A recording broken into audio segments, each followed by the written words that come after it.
She said, "Stop acting like we're married. You don't get to decide where I go or who I hang out with." Everyone laughed. I just smiled and said nothing. But when she came back from her weekend trip, her key didn't work. And the neighbor told her exactly why. My girlfriend Sophia and I disagree about something basic. I think if you live in someone's house, eat their food, and use their internet, you're partners. Sophia thinks she's like a star and I'm just a tiny planet going around her. We've been together for 2 years. For the last 6 months, she's been living in my house. My name is on the house loan, my name is on all the bills, and my name is on the little sign by the door that says The Johnsons, which she bought without asking me. Now that sign seems too hopeful. I'm a pretty relaxed guy. I like my quiet life. I work from home making graphics. I have a few good friends. My idea of a wild Friday night is trying a new frozen pizza. Sophia is not like that. Her life is like a show, and her audience is her 3 best friends. I secretly call them the Mean Girls. Their names are Madison, Savannah, and I'll call the third one Champagne. The problem started last weekend. I was making dinner when Sophia walked into the kitchen with her phone, already dressed to go out. She was having a loud conversation with the Mean Girls. "Oh my God, yes, I'm totally in," she said into the phone. "A weekend away is exactly what I need." "No, he's not coming. Don't be silly." She hung up and looked at me, smiling big. "Good news. The girls and I are going to the lake for the weekend. We're leaving tomorrow." This was the first time I heard about it. "Oh, okay," I said, stirring the pasta sauce. "Sounds fun. Which lake are you going to?" It was a simple question that any normal person in a normal relationship might ask. But Sophia looked at me like I had asked her to explain rocket science in a foreign language. She laughed sharply and turned to her friend Madison, who had just walked in. "Can you believe him?" Sophia said, rolling her eyes. "He wants to know where I'm going." Madison scoffed, looking at me like I was old furniture she wanted to throw away. Sophia then turned back to me, put her hands on her hips, and said the line that would change everything. "Stop acting like we're married. You don't get to decide where I go or who I'm with." The Mean Girls, who were all in my kitchen now, burst out laughing. They thought this was the funniest thing ever. A man in his own home being told he can't ask a simple question about his live-in girlfriend's plans. Hilarious. I just stood there holding a wooden spoon with pasta sauce dripping on the floor. And I didn't get mad. I didn't argue. A strange calm feeling came over me. The part of my brain that was trying to make this relationship work just packed up and left. I looked at her smug, smiling face and smiled back. A big, friendly, completely fake smile. "You know what?" I said, sounding cheerfully agreeable. "You are 100% right. My mistake." They all laughed again, thinking I was just giving up. Sophia gave me a patronizing little pat on the cheek, and then they all left the house to go have pre-weekend drinks. I stood in the kitchen for a long moment, with only the bubbling pasta sauce making noise. "Okay," I said to myself as a new, much more interesting plan started forming. Not married, no say. Got it. The weekend was going to be fun after all. Just not for her. The moment Sophia's car disappeared down the street on Friday afternoon, I got to work. My first move wasn't packing or cleaning. It was a mission of strategic importance. I walked next door to Mrs. Henderson's house. Mrs. Henderson is an 80-year-old widow with a sweet smile, a prize-winning rose garden, and she knows everything that happens on our street. I brought her a slice of lemon cake and sat with her on her porch. "Mrs. Henderson," I said after we talked about the weather and the neighborhood squirrels, "I have a situation and I need your help. It involves a little bit of acting." Her eyes lit up. The woman loves drama more than her roses. I explained what happened. I told her Sophia's exact words. "Stop acting like we're married." I didn't need to make it sound worse. The truth was bad enough. By the time I finished, Mrs. Henderson was patting my hand with a look of righteous anger. "That shameless little girl," she said. "Don't worry, Ryan. Leave it to me. What do you want me to say?" I gave her a simple script. When Sophia came back and found herself locked out, Mrs. Henderson should act confused and share some key information.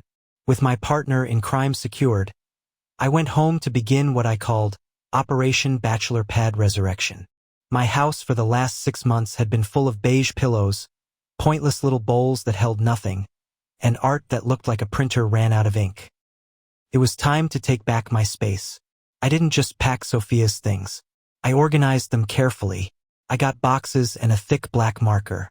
The first box was labeled Everyday Clothes. The second, Fancy Clothes for Fancy Outings I Wasn't Invited to. The third, my personal favorite, Magic Sparkly Dresses that Shed Glitter on Everything I Own. Her 37 pairs of nearly identical high heels went into a box marked Foot Doctor's Nightmare. Her mountain of makeup went into boxes labeled Face Paint and Various Goop. By Saturday morning, every trace of her was boxed up. I hired some guys from a moving app and we put everything in a storage unit.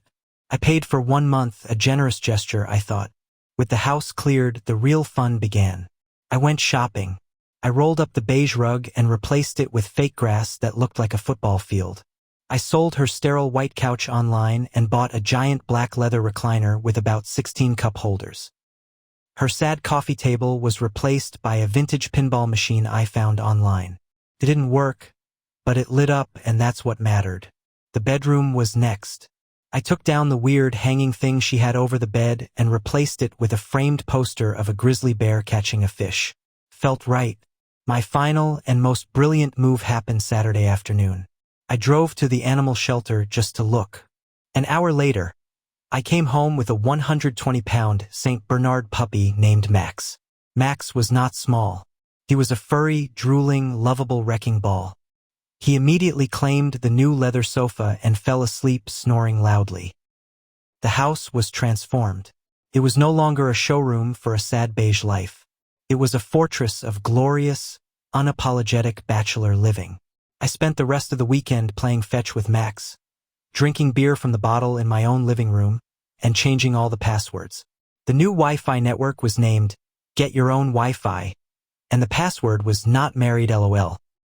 Sunday evening, I sat on my 16-cup holder sofa with Max's giant head in my lap and waited. The storm was coming, and for the first time in a long time, I felt completely prepared. Sunday night around 9 p.m., my video doorbell sent a notification to my phone. There she was, Sophia, looking tan from her weekend at the lake, walking up to my front door, humming. The comedy began almost immediately. She tried her key. It went into the lock but didn't turn. The new deadbolt I'd installed that morning was working perfectly. She wiggled it, looking mildly annoyed. She tried again. Then she sighed and started banging on the door. From the couch, Max lifted his massive head, let out a deep woof, and went back to sleep. Sophia started calling my phone. I watched it buzz on the pinball machine, took a calm sip of my beer, and hit decline. She called again. Declined. This happened 5 times. The banging got louder. Ryan, open the door. What's wrong with you?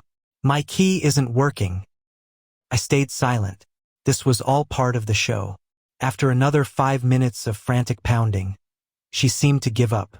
The doorbell camera showed her pacing on the porch, running her hands through her hair.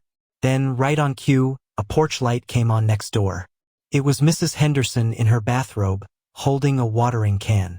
Showtime. Oh, Sophia dear, is that you? Mrs. Henderson called out, her voice perfectly mixing surprise and neighborly concern. Mrs. Henderson, thank God, Sophia said, rushing over to the edge of my porch. I can't get in. My key isn't working. Is Ryan home? I can see the lights on. Oh, Ryan's home, Mrs. Henderson said, nodding wisely. He's had the most wonderful weekend. A real transformation. Transformation? What are you talking about? Well, he told me the good news, Mrs. Henderson said, leaning on her railing. He said you two aren't married. He said he doesn't get a say in anything you do, so he decided to celebrate his newfound freedom. He redecorated the whole house. It's a man's home now, he said. Very rugged. Sophia just stared with her mouth hanging open. And the best part, Mrs. Henderson continued, barely containing her joy, he got a dog. A great big beautiful boy named Max. He said he wanted a companion who was loyal and didn't talk back. Isn't that sweet?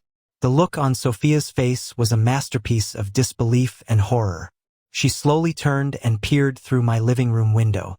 From my spot on the couch, I saw her face pressed against the glass. Her eyes widened as she took in the scene.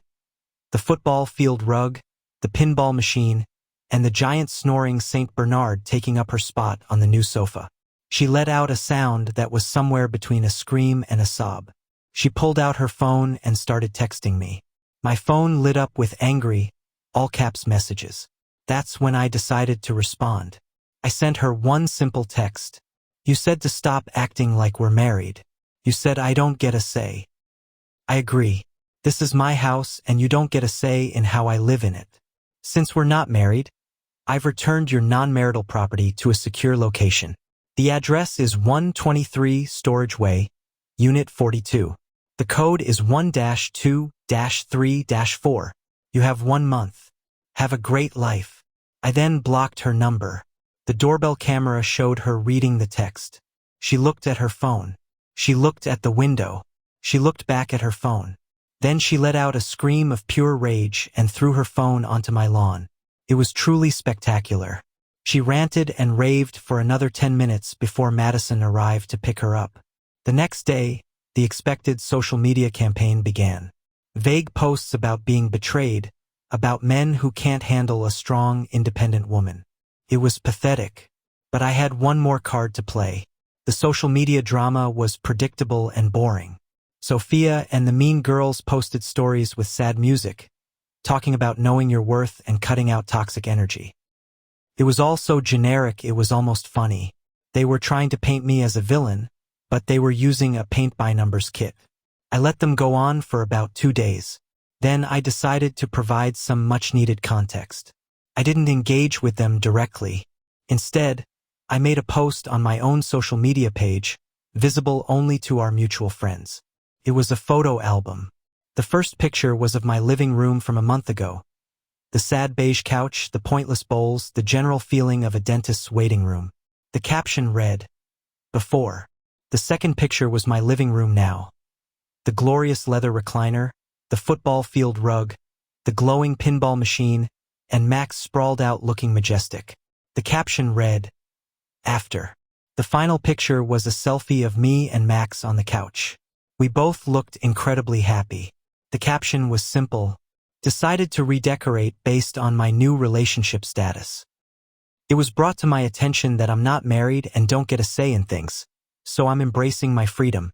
#bachelorpad, #dojizmycopalit, #nosanestay. The post was a nuclear bomb. The pure pettiness of it combined with the undeniable cuteness of Max was a winning combination. My friends found it hilarious. The story with proper context spread like wildfire. People who had initially felt sorry for Sophia were now seeing the full picture. The narrative was no longer psycho boyfriend kicks girlfriend out. It was girlfriend tells boyfriend their relationship is a joke, is shocked when he believes her. Sophia's friends went silent. It's hard to maintain a victim story when the villain is posting adorable pictures with his giant dog. The aftermath for Sophia was rough. She crashed with Madison, but that apparently lasted less than a week. I heard Madison got tired of Sophia complaining and not contributing to rent. She ended up having to move back in with her parents in a town 3 hours away. She did try to come after me legally. I received a letter from a lawyer demanding access to the house to get her wrongfully held property and demanding money for being made homeless. My lawyer responded with a copy of my mortgage statement, a copy of the lease, which only had my name on it, and a polite question about whether Sophia would be paying me back for the 6 months of rent, utilities, and food she had consumed while living in my home as a non-married person with no obligations. We never heard from her lawyer again. The funniest part of this whole thing happened about a month ago. I was at the dog park with Max. He was happily chasing a tennis ball, and I was talking to another dog owner when a woman approached me hesitantly. It was Champagne, the third mean girl. She looked incredibly awkward. "Hey, Ryan," she said. "Look, I wanted to say I'm sorry about that night at your house." We were out of line. I just shrugged. Sophia said what she said. I just took her at her word. Yeah, I know, she said, shaking her head. She's a lot. She called me last week complaining that her parents are making her get a job. She said it was all your fault for ruining her life. She paused and looked at Max, who was now trying to fit 3 tennis balls in his mouth at once. Honestly, it looks like you're doing just fine. And she was right. I am doing just fine. The house is no longer a beige prison. It's my home. The pinball machine still doesn't work, but it makes a great conversation piece. And Max is the best roommate I've ever had. He's loyal, he's funny, and he never complains about my cooking. I learned a valuable lesson. Sometimes the best revenge isn't a grand, complicated scheme. It's just listening to what people say and believing them. Sophia told me exactly who she was and what our relationship meant to her. I just decided to agree with her. She said I didn't get a say. And now in her life I truly don't.